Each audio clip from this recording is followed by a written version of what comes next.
moneyleasewarfort.fr. Sud Radio, le 10h midi, les médias. L'invité du jour.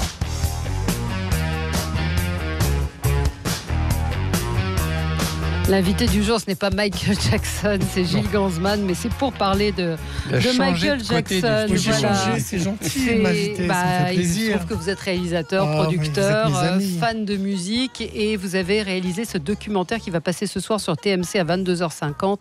Qui a tué Michael Jackson? C'est un reportage, c'est une enquête. Vous êtes allé à Los Angeles, c'est pas une bio. Vous êtes intéressé en fait aux causes de la mort de Michael Jackson, dont tout le monde sait que c'est l'injection de propofol qui l'a tué, sauf que c'est un long cheminement et c'est ce que vous racontez dans ce documentaire. En fait, quand vous prenez les grandes stars qui meurent un peu tôt, que ce soit Amy Winehouse, Elvis Presley ou autres, il y a eu beaucoup de polémiques, comment ils sont morts, qu'est-ce qui les a tués, pourquoi ils disparaissent aussi jeunes, et Jackson pas. Jackson, on a accepté qu'il était mort à 50 ans sans il n'y a pas eu d'enquête, il n'y a pas eu beaucoup de choses. Il y a eu un petit procès avec le docteur Murray, qui a fait 4 ans de prison quand même. Mais on s'est pas demandé pourquoi il était mort à 50 ans. C'est la question que je me suis posée. Et évidemment, j'ai commencé à tirer les fils parce qu'en effet, c'est le docteur Murray et le propofol qui l'a tué. Mais ça, c'est que la conséquence. Et pourquoi il en arrive à se faire injecter du propofol et comment un médecin est dans sa chambre pour lui donner ces doses. Tout ça n'est pas normal. Donc je raconte cette histoire-là et je raconte pourquoi plusieurs de ses choix vont aboutir à sa mort. À sa mort, parce qu'il n'y a pas que cette injection mortelle. Il y a beaucoup de choses que vous retracez. Vous êtes allé à Los Angeles, vous avez interrogé ses proches, ses frères. J'ai fait la dernière interview et la dernière interview de son père qui est un drôle de personnage. On en avait beaucoup parlé. Alors mais là, peut-être ce qui fera polémique dans le documentaire, c'est que moi je restaure entre guillemets le père et sa mémoire. Il faut savoir que Michael Jackson naît à Gary, qui est une ville de l'Indiana. Et pour vous donner un petit peu une idée, Gary, c'est là où est né le Ku Klux Klan. C'est là où la haine des Noirs est née. Il faut dire que à Gary, quand vous avez des enfants et des garçons, ils dépassent rarement les 18-20 ans à l'époque, parce que c'est la ville la plus criminalisée des États-Unis à cette période, où il y a des gangs, où il y a beaucoup de drogue qui circulent. Et Joe Jackson, lui, il avait 6 garçons et il n'avait pas du tout envie qu'ils deviennent des voleurs, des brigands, et il va les élever à la dure. Il va les élever à la dure, donc il les a sauvés, mais il les a aussi un peu oui, bien sûr. Et puis tués. surtout, un jour, il s'aperçoit qu'il a un fils qui a un talent, qui s'appelle Michael Jackson, et c'est sa mère qui lui rapporte ça, parce qu'il fait du tap dance, des claquettes dans une laverie, et il se dit, mon fils va nous sauver de la misère, et il va plus l'élever comme un fils, mais comme un champion. Comment vous avez vécu la polémique autour, les accusations, le documentaire qui a été diffusé par M6 de pédophilie? C'est vrai que ça jette une ombre, même si on en avait déjà entendu parler. Ce sont 2 témoignages qui sont assez forts. Donc, quand on est réalisateur, qu'on travaille depuis 1 an sur un documentaire et qu'il y a ça qui arrive, comment on fait? C'était très compliqué parce que ça donnait...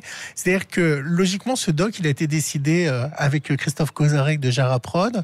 Ça a été décidé avec TF1. Ça a été décidé il y a 2 ans, en se disant la mort de Michael Jackson, les 10 ans de la mort de Michael Jackson, c'est quelque chose qu'on va célébrer. Il va y avoir pas mal de choses.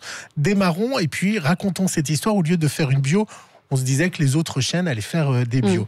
Et puis d'un seul coup, il y a eu ce documentaire d'HBO auquel on ne s'attendait pas, qui est sorti, et ça a changé. C'est-à-dire que là, on est à 15 jours de l'anniversaire de la mort de Michael Jackson. Rien n'est organisé par les héritiers. Il devait y avoir les Jackson 4, donc ce qui reste des Jackson, qui devait faire un concert à Paris, qui a été annulé. Il devait en avoir un à Londres, qui a été annulé aussi. Et du coup, on ne fait plus ça. On ne parle que de la pédophilie de Jackson et pas des 10 ans de sa mort. Oui. Donc évidemment, ça a changé un peu le contexte. Alors, vous prenez quand même assez nettement parti dans le documentaire sur cette affaire. Toujours est-il que malgré tout vous prenez parti, puisque vous donnez la parole aux proches de Michael Jackson, Linda Deutsch, Buzz Cohen, qui expliquent tous que la famille Arvizo est une famille qui a quasiment manipulé Michael Jackson pour de l'argent. Donc c'est quand même un parti pris assez fort. C'est pas un parti pris, c'est les résultats de la justice. Il y a eu un procès. Il y a eu une transaction. Ah non, pas sur les Herviso. Pas sur les Herviso. Sur la première, je raconte. Et les Herviso sont eux qui ont fait croire que leur fils avait un cancer pour approcher... Alors, au départ, dans le documentaire, il y avait un témoin qui disait soi-disant cancer. On l'a enlevé pour des raisons juridiques. On ne sait jamais, en tout cas, il est en vie, il vit à Stockholm, tout va très bien. Mais on ne sait jamais si la mère a utilisé une fausse ou vraie maladie. Une chose est sûre, c'est qu'il y a eu un procès, il y a eu une enquête du FBI depuis 10 ans, et sur 10 accusations qui ont été faites, il a été lavé des 10 accusations par le procès. À l'époque, par le procès. Donc votre sentiment, c'est que le documentaire à charge est faux? Non, ça c'est plus compliqué. C'est encore autre chose. Mais c'est autre chose. Mais en tout cas, dans les affaires dont je raconte, il a été complètement lavé. Et c'est pour ça que les témoins... En fait, moi, les témoins, je ne les ai pas interviewés sur la nouvelle affaire. C'est ça qui aurait été intéressant, c'est de retourner... Mais ça changeait mon doc. Mais là, vous êtes intéressé effectivement à la mort de Michael Jackson. Pourquoi? Comme vous le voyez, quand même, ça l'a énormément touché, puisqu'à la fin de cette affaire, ce que je raconte... Ça fait partie de son processus. Mais Linda Dutch dit même, je pense que le procès l'a tué. Donc qui recommence juste après, enfin qui soi-disant il aurait eu des relations.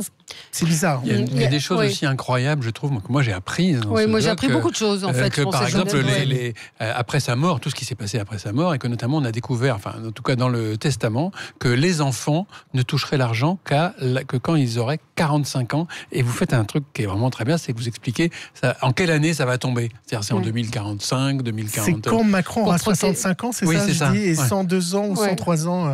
Pour protéger ses enfants, en fait, il a fait ça. Oui, parce que Jackson avait été entouré de charlatans. Alors, je crois que ça l'amusait beaucoup, mais il y a eu des mages, il y a eu des gens qui sont venus pour essayer de toucher un peu au magot. Et puis, un petit peu plus tard, au cours de sa vie, il s'est aperçu qu'il avait eu plein de gens autour de lui. Il y a une histoire que je raconte pas, mais qui est très drôle, qui est un jour, il y a un Allemand qui est venu le voir en lui disant qu'il était sûr que c'était un grand peintre. Alors, il est parti en Allemagne pour faire de la peinture, pour faire... Des tableaux qui sont des croûtes monumentales, mais lui se croyait peintre et autres. Et vous savez qui a acheté pour 3 milliards, je ne sais plus la somme, mais vous pouvez aller sur le web, c'est une somme énorme, un tableau de Michael Jackson, c'est Lady Gaga. Ah oui. Lady Gaga a chez elle une croûte de Michael Jackson après sa mort. Ça a de la valeur. Mais voilà. Donc oui, ils hériteront très tard. Ce qui est assez... 2042, 2043 et 2047. Voilà ce que je vous explique. Ce qui est assez fascinant aussi, c'est les doses il était totalement toxico. Parce que le docteur Murray lui a injecté, il n'arrivait pas à dormir, donc lui a injecté, vous mettez c'est très bien monté, c'est très efficace chronologiquement, toutes les doses qu'il a reçues.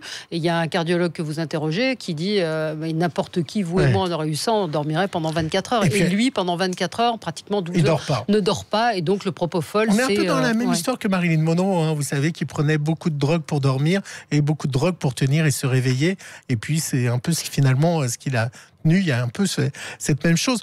Non, ce qui est intéressant, c'est que le propofol, qui est le produit qui va être injecté, le propofol, vous en avez déjà eu, Valérie et Rémi, puisque le propofol, c'est juste anesthésie. Oui, c'est juste un nouvel anesthésiant qu'on a découvert, qu'un anesthésiant très intéressant, parce que on sait doser, on est capable de dire vous allez vous réveiller dans 20 minutes ou dans 40 minutes. On sait avec ce produit-là avoir un horaire de réveil, ce qui n'était pas le cas avant. Vous savez, vous vous réveilliez, vous étiez un peu dans un réveil un peu comme ça, un peu flou, vaseux, ce qui n'existe plus avec le propofol. Oui, mais le docteur que vous interviewez, Jean-Christian Farco, là, qui explique que le propofol ne devrait être délivré que dans un établissement hospitalier, sous l'observation dans une salle de réveil. Et Farco me dit que s'il avait été dans un hôpital, il y aurait eu une alerte d'une crise cardiaque, la machine aurait sonné, il aurait pu être sauvé. C'est certainement pas la première fois qu'il l'utilisait, mais vous expliquez aussi ce qu'on voit dans le documentaire aussi, qui est assez étonnant, c'est la manière dont il était extrêmement mal entouré, où il a fait le docteur Murray déjà, qui avait pas beaucoup de scrupules, et puis les affaires qu'il a faites, qui n'étaient pas forcément... Qui est vraie s'il y a une chose vraie dans le documentaire de HBO et sur lequel je suis un peu d'accord, c'est que c'était un manipulateur. C'est qu'il savait très bien manipuler. Et moi, il a vraiment, et je le raconte, manipulé le docteur Murray, qui est devenu un peu son dealer et sa chose et sa marionnette. Il était endetté et autres, et qu'en effet, il avait l'habitude quand même d'en faire qu'à sa tête et et d'acheter des choses juste incroyables et qu'il n'écoutait pas.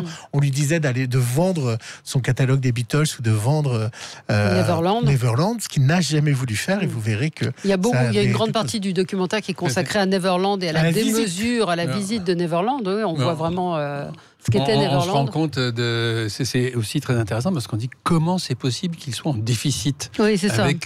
Puisque en fait, il gagne des dizaines, je sais pas, 15 ou 20 millions de dollars par an, sauf qu'il en dépense 15 millions de plus. 15 millions de plus tous les ans. Tous les ans.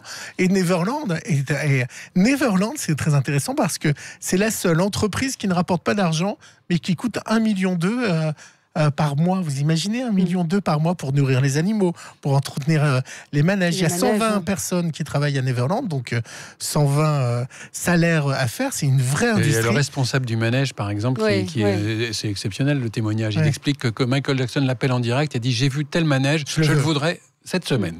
Il y a évidemment l'histoire de Pepsi et du clip qui est peut-être le point de départ, de l'addiction, de sa toxicomanie. On voit des gens qui ont eu des accidents comme cela et qui n'arrivent plus à sortir des médicaments, des antidouleurs. Donc il y a tout un tas de choses. C'est passionnant, vraiment. Moi, j'ai appris plein de choses. C'est pas parce que c'est vous, mais j'ai appris plein de choses. Et c'est vraiment intéressant sur le... Dommage que ce soit en deuxième partie de soirée. Voilà, on aurait bien aimé le voir plus tôt, mais vous pourrez le voir en replay. TMC ce soir à 22h50, qui a tué Michael Jackson. Donc un reportage un documentaire réalisé par Gilles Gansman. 30 secondes pour convaincre.